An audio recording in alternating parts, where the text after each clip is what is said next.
What's up, real estate team builders? Lars Hedenborg here, the founder of Real Estate B School, and we are in the midst of a 4-part series. So this is part 3 of 4. If you're coming into the podcast at this point, I'd probably recommend going back a couple steps and the tale of 2 markets. That was part 1 of this series, where we sort of unpacked, in most markets, there's not enough homes selling. There's not enough inventory. Interest rates are up 2% from even 6 months ago, and so buyer activity is slowing down. There's mortgage applications are way down. So that's probably the leadingest indicator of what's going to go on in the market. And real estate cyclical. So by definition, what goes up must come down. And so there's 2 thoughts there, right? And go back and listen to it and you can kind of hear the whole thing, but that we're going to head into a major market shift or a way softer landing, where there's just a depreciation or a deceleration of appreciation, meaning home prices are still going to go up, but they're going to not go up as much as they have been going up. So that was part 1. Part 2, I went into how do we prepare our businesses, our business lives, let's call it, for a shift, right? And listen to that one. It's really, really powerful. Today, we're going to focus on how do you prepare yourself personally, take responsibility for your personal self. If you're watching the YouTube, you see me kind of touching my physical body here. So how do you take care of yourself if shit hits the fan, right? If the insanity that's going on in the world, I'm not a conspiracy theorist, and politics aside, there are just some crazy things that are going on that I'm going to cover in part 4. So I'm going to push all of the stuff that might have you think I'm totally crazy to part 4 of this series. So stay tuned for part 4 next week. So let's get into it. So how do you take care of yourself personally, lead yourself well during times of chaos and change? And so if the market, when the market shifts, and if it's a major event, how do you take care of yourself personally? And so the first thing that I want to cover is your physical well-being. And I've got some notes that I kind of scribbled here. Is your physical body. How do you take care of your physical body? So if I find that when there's chaos and things are going sideways, that the more I'm physically fit and the more I'm in good physical shape, the better I am to handle stress.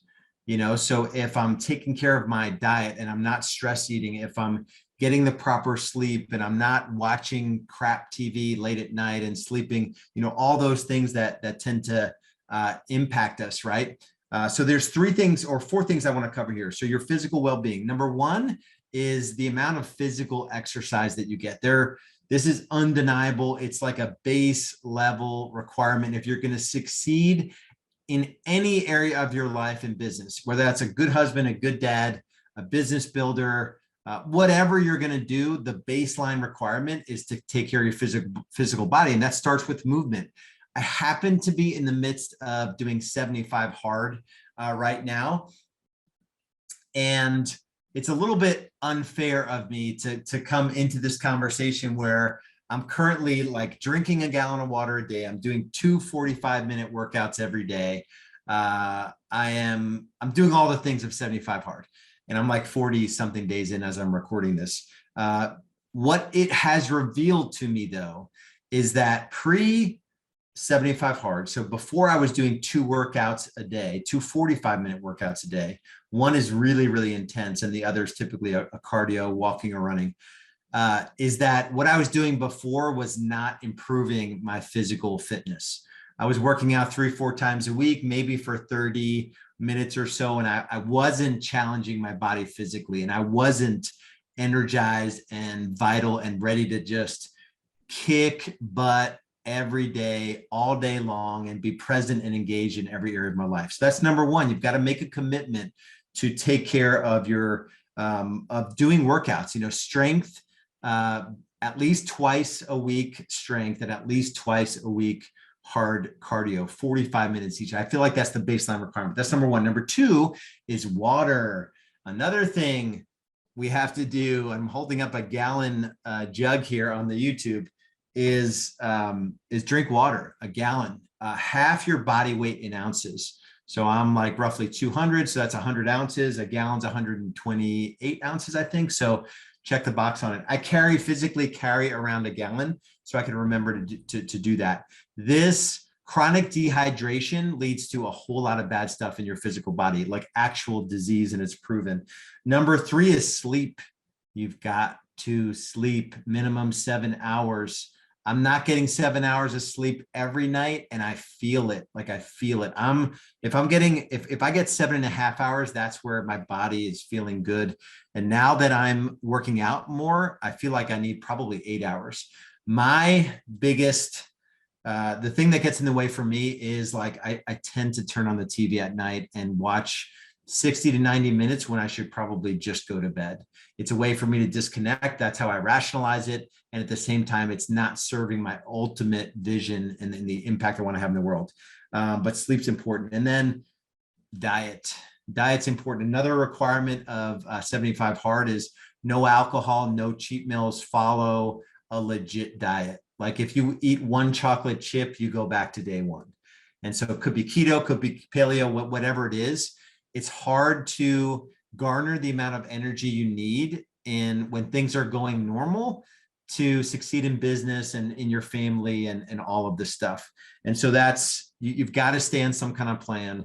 I highly recommend 75 hard for all of the reasons I'm saying here. It's not a physical fitness challenge. There are definitely like physical benefits. Like I've already noticed in 40 something days that my body is completely changing. I've committed to a strength conditioning regimen in addition to cardio, and I could just see my body transforming. So that's the first big bucket, is your physical well-being. Number two is your emotional well-being. If shit hits the fan and stuff happens and like everyone's kind of like not ready, people are going to go to dark places. They're going to not be prepared. They're going to be like deer in headlights. And you're just going to see maybe other agents not prepared, to do what it takes. And that's what I covered in part 2 of this series. You don't want to be in that situation. You want to make sure that you're doing the right activities on a regular basis to handle whatever comes our way. And these are good for times where there isn't chaos or a major shift, as much as when this comes, because it's coming. So there's a few things I want to cover here. Number one is a practice of gratitude. You need to employ some practice where you're regularly acknowledging all the good things that are happening in your life. And there's an awesome app called, I got away from it from a little while, but I'm gonna get back to it. And when I went to re-download it, somehow it went off my phone. So I'm actually gonna write that down right now, literally writing down 5-minute journal. It allows you to attach images to like the things you're grateful for and the amazing things that happened in a day. You do it morning and night. That committing to that practice, that one app, and doing the morning and evening parts of it in a 30-day period, your psychology will completely shift. You will be in not a scarcity mindset, not a like, oh, everyone's got it figured out but me. You'll be in a complete sort of content and fulfilled psychology and mindset just by doing that one thing. So that's gratitude. Number 2 is meditation. I've gotten really, really good at this. In the mornings, I'm getting everyone together, right? Making lunches, feeding, getting book bags together, getting my kids in the car. My wife takes them to school, and I've got about 30 to 45 minutes where I'm using an app called Abide, ABIDE, where it's a Bible, like a scriptural meditation app. And you can use any meditation app if you don't share my faith. But I'm taking time to meditate for about 15 minutes. And then I just sort of sit with some meditation music on Spotify for about a 30-minute period. And I'm just sort of clearing my mind, and I'm just kind of getting ready for the day. I'm not thinking about what's going to happen in the day, but it's straight up meditation. And I'm usually it's guided in the Abide app, so you can kind of think about the questions that are being posed or the scripture that they're using as the basis of the meditation. That is really, really powerful. And then number 3 in terms of emotional well-being is margin. And what I mean by margin is having enough time in your day to not have to like go back to back to back. And this is me preaching to me on this one, because I'm the worst at this. I've gotten better here recently where I don't take appointments before 11 o'clock. I generally am done before 5 o'clock. I do most of my work Tuesdays through Thursdays.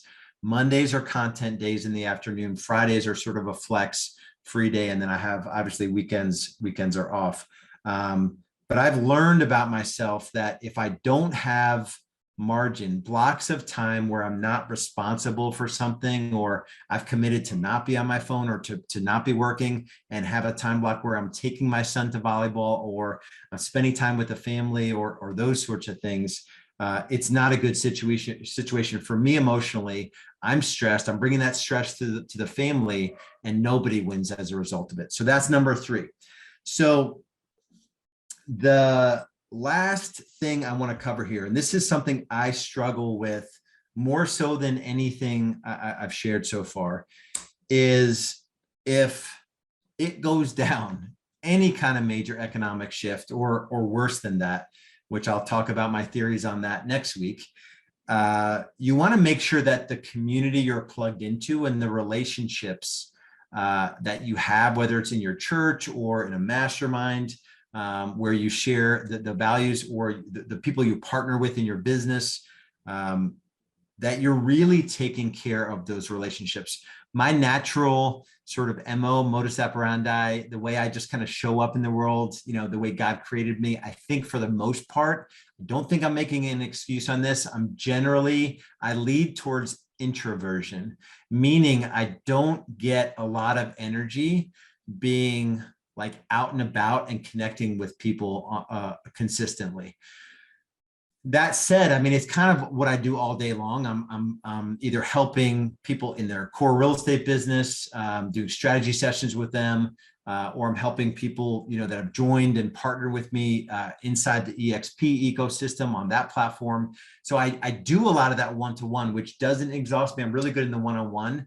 But if there are major challenges within our economy, or just in general, I've done a better job here in the last 3 years of really feeding into some communities that I'm a part of, and some really like a handful of friendships that are meaningful, where I'm sharing like the reality of what I'm feeling and the challenges I'm going through in my personal life and those kinds of things. So you need to make sure when things get tough, that you're not putting yourself in a position where you're not plugged into a community that can help you, but also that you're not like keeping the tough stuff inside and you're just bottling it up.